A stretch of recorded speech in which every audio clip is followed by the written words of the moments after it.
Hey you guys, welcome back to my channel. I greatly appreciate you guys tuning in to every video I have. Thank you for all the newcomers, or if you are new, make sure you are subscribed. Make sure you like my videos. Make sure you watch my videos fully. And also, make sure you hit the notification bell to be notified every time I upload a video. No, I do not have a schedule, but I do have a schedule of how many videos I want to put out for the rest of the year. So you guys are probably going to see videos every couple of days. Another thing I will like to say, this video is basically my opinions. Everybody do have different opinions about this school. Yes, I am doing a review, or a review / story time / get to know this school. So yeah, let's jump straight into it. So yeah, anyways, I'm going to start from the beginning. So I am going to talk about EMCC, aka East Mississippi Community College. Okay, it is considered a junior college. Okay, you probably have seen this college on TV somewhere. But anyways, I went to this school back in 2012. Or was it 2012? It was late 2012 when I went to this school. I went to this school for healthcare administration. So yeah, let's start there. So when I first got out of high school, which was 2011, May of 2011, I really didn't know what I wanted to do. And honestly, I will say this, I went to this college because I wanted to follow my friends at the time. And you guys, if you learn nothing else from this story time or this review, never go follow your friends to school, because it's forcing you to either waste money, waste time, or just waste learning material that you're not even going to school for when you go to a 4-year university.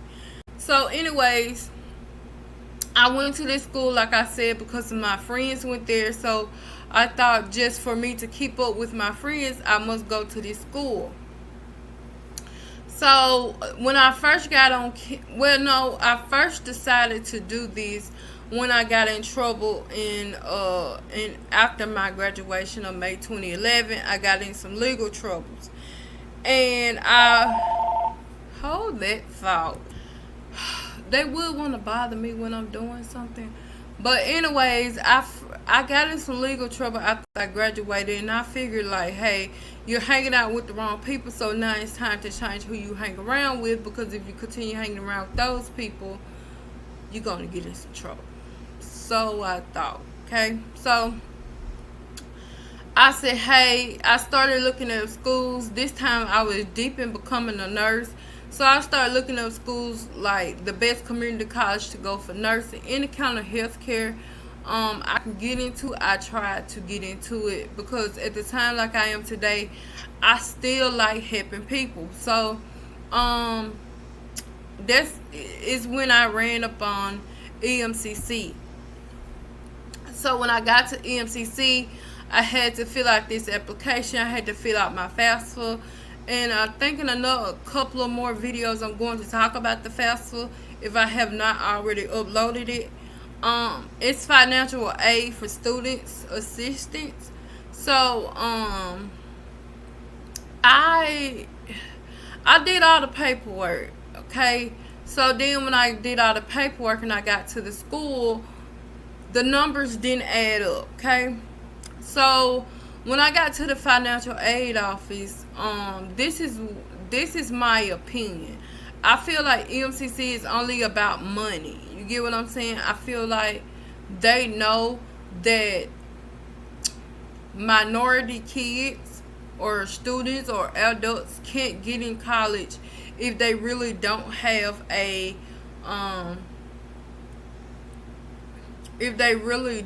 the scholarship, and also don't have the financial backings.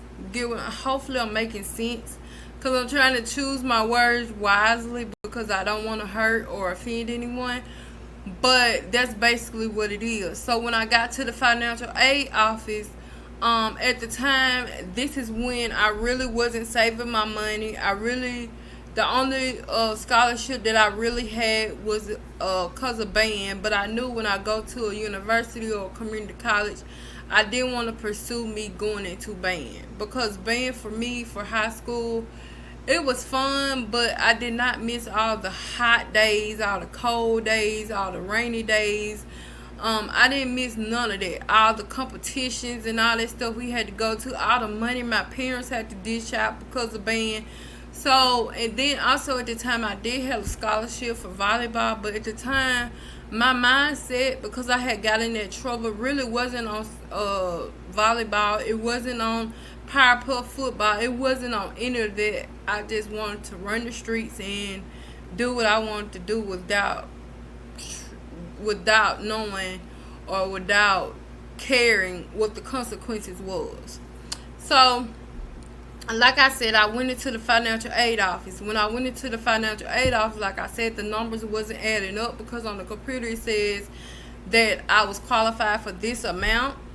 But then when I got there, the amount was lower, like probably $250 lower than what the amount was. So my dad at the time, which he still does, he drives trucks, and he said that he will match whatever I need to cover for me to go to school. Okay, we had all that figured out. He's been saving all this stuff. And at the time, my dad, which he still is, he's a great saver. And I feel like that's where I got most of my savings from. Well, learned it now from him. So when I had got there and I gave her all my paperwork and all this stuff that I had printed off of the computer, I gave it to her, and she says, well, this is how much you need to pay right now for this program. This is how much your book's going to be. This is how much. At the time, I did have a waiver for like lunch, for eating in the cafe and all of that stuff, but I didn't have one for room and board. So she gave me the amount of what that would be. So then when I looked at the dollar amount, it was over $12,000. So, and then when I looked at the FAFSA amount that they said I qualify for, it was like probably like 75, 74, 50, something like that. So I knew that, for one, I didn't want to put my dad in that much of a bind, because that's a lot of money to try to come up with.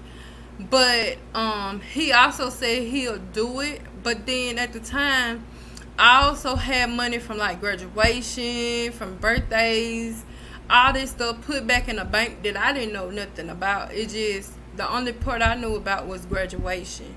And my dad said he was going to put that money up. So that's what he did. So he took that money plus the money he was going to give me. He gave it to the people.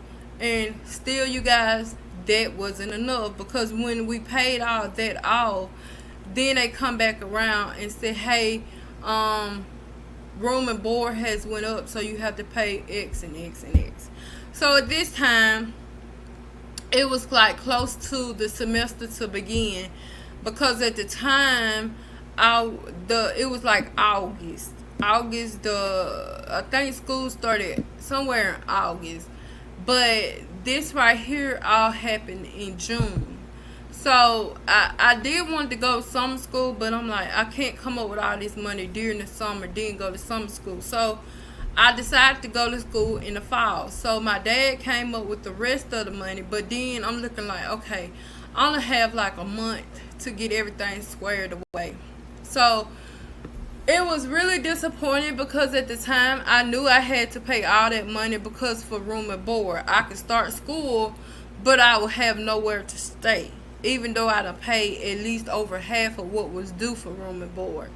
So then, this is when the nice lady in financial aid says you can always take out a loan. And this is the beginning of hell, you guys. So I'm like, okay, my dad said it's okay to get a loan, but never get a loan that you cannot pay back. So never get a loan that's over $1,000. And I'm like, to myself, I'm like, okay, that's fair. I could do that. So then, we went in there, and the lady said I'm qualified for X amount of money. So I'm confused because honestly I only applied for $1,000. So her coming telling me, hey, you can apply, you qualify for X amount of money, then that kind of hit me. So I'm like, okay, I only need 1,000. I don't need that much. I can say that to next semester just in case I need something to cover it. But the money that I already pulled up covered me for 2 semesters, which I am so grateful for. So basically, in college years, that's a year. Okay. So keep going, keep going. I applied, I qualified, and I paid at least, I think it was like $600 or $700 on the rest of the room and board, so I have somewhere to stay. Okay, now August done come, and now it's time for me to kind of get myself together. So the first week of August, I went back to the school to try to get my books. Now I got all the books I needed. At the time, I didn't know that you can rent your books from somewhere else. So instead of renting my books, and instead of ordering my books from Amazon, or instead of going to like Mississippi State bookstore, I decided to buy the books from EMCC. Now EMCC books pops from $250 to $300, sometimes $400 per book. And at the time, I was taking like 7 classes. Yes, I know you guys looking at me like I'm stupid, but I was taking like 7 classes, so I had to come up with $1,400. It was a little over $1,400, and then I had my friend at the time gave me like some coupons where when she buy her book, you can get a book for free. So when she gave me that coupon, I bought a book. They gave me another book for free, so that kind of helped it out. But at the time, but I think I still had to come up with almost $1,200. So it really wasn't. It was a discount. But when you're looking in my pockets, it really wasn't a discount. So I got that squared away. And yes, I had to come up with some more money just to get out my books. And at the time, I took like $300 from the loan that I already was qualified for. So before I could even get in school, let's just say I spent over 25 grand just to get into community college. And at the time, I'm thinking, at that time, I didn't know how much a university was. But now that I'm looking back on it, I should have kept all that money and went to a university, because it still would have been 10 times cheaper, especially the school I go to now. So, it would have been half of that going to the school I go to now, even including my books, even including room and board. It would have been half of that. So anyways, first semester, let me tell you guys, first semester, I think I did a story time on these. I'll go back and look. But first semester of school, I straight failed. I didn't care about school. I was thinking about partying. I was soon put on academic probation. Okay? My first semester academic probation. Now, when you go to college, they really don't send letters home to your parents per se, but they send letters home to you. And my parents at the time, they was like, okay, she's at school. Why? She's receiving letters already, because I know it's not time to go up there again and pay some more for tuition. So when I got home that semester, I went to my dad and I told him what happened and all of that stuff. And then that's when he said, you get your job and get yourself through school. So let me tell you something. That's a real eye-opener. When your parents done and say you got to get your own job and pay back your own loans, the only thing my dad decided to do is pay back that $1,500 loan that I got. He paid that back. But then the rest of it, I was on my own. So let me tell you guys. Third semester came. Yes, I did put myself through second semester. You guys, I was working damn near 45 to 55 hours a week. I put myself through school, and also I was working. And then third semester came. That's when my dad pulled up and he said, "Is everything okay? Do you need help with anything?" And at the time, I'm looking like, okay, I can get another loan. So then I went in, I got a bigger loan for a bigger amount. So I signed for that, which I shouldn't have. And it was crazy. Okay. So I went to school, and then I noticed when it comes to EMCC, I noticed they really don't like, hey, you only can take out this much, you need to take out this much, you don't need that much. They never really say that, but they always make sure you qualify for a certain amount just so they can get their moolah. And that's what happened, and that's when all my student loans start. So now, I started out with student loans. I started out with almost $55,000 of student loans from EMCC and from the school I go to now. I have significantly paid that down with hard work, with dedication, with scholarships, with grants. I done paid that down so far to where I don't have a 30-year loan over my head, if that makes sense. I have like probably a 10 to 12-year loan over my head, if that makes sense. So if you're going to go to EMCC, just know that you're going to have to come out of pocket, and it's kind of expensive. You do have a lot of classes, but you also have to understand your class. That whole campus to me is like a circle or a square, because they have, like, you probably have 1 or 2 classes in this building, 1 or 2 classes in that building, or 1 class in this building. But you also have to know the cafe is like right in the middle, along with the library, along with financial aid, along with security, along with blah blah blah. Okay. And when you go in, you have to understand that the police station is like right there. And then when you pass the police station, that's when you enter like the halls and the dorms and all this stuff. And then, yeah, a lot of stuff. They also have like tennis, and when I was going, they had baseball, football, all of those things. But you guys, none of that stuff is free. Okay.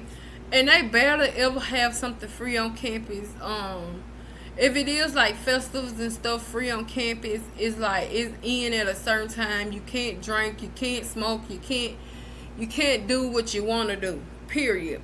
So, like I said, they do have like cafes and grills, and they do have sports. But you also have to know a lot of stuff happens on campus. So make sure you get your doors locked, because I have a story time for your ass about the time when I went to MCC and all my stuff got stolen, and my roommate tried to blame it on me. If you guys want to hear that story time, let me know in the comment section, because if you don't want to hear, I'm still going to tell you anyway, because you guys need to know that. So, and a lot of other stuff happened to me on that EMCC ground. I will make story times about it, and it's about that time. So if you guys want to hear story times about EMCC, make sure you let me know in the comment section below. Any other things you want to know about EMCC that you feel like I haven't told you that you need to know, and if you decide to go, let me know in the comment section below. Also, you can hit me up on under my social media or any of my other contacts, and all of that information will be in the description box also. So yeah, that's that. So anyways, this the end of my little rant about EMCC. It basically was a review / story time / how I know that EMCC really wasn't the right school for me, is because they was expensive, girl. And when you have problems, it's like they brush it off. And yeah, that's a whole story time. Just let me know if you guys want to hear all that stuff. I'm finna get ready to end this video, because yeah, I have other things to do today, and it's already 6:30. I've been moving all day, trying to get my business together, trying to get my budgeting envelopes together, and I decided that I'm going to get a new one, because I wanted to add some envelopes, and these are the envelopes I have to add with the other one. So yeah, it's time to get my stuff together with that before I come to you guys with it. I think that's all. That's all I have for you guys. I hope you guys have a great day, a great night, a great morning whenever you are watching this. If this is the weekend for you, you guys go out there and be safe and stay prayed up and just enjoy your life, okay? But anyways, I'll see you guys in my next video, and you guys be safe.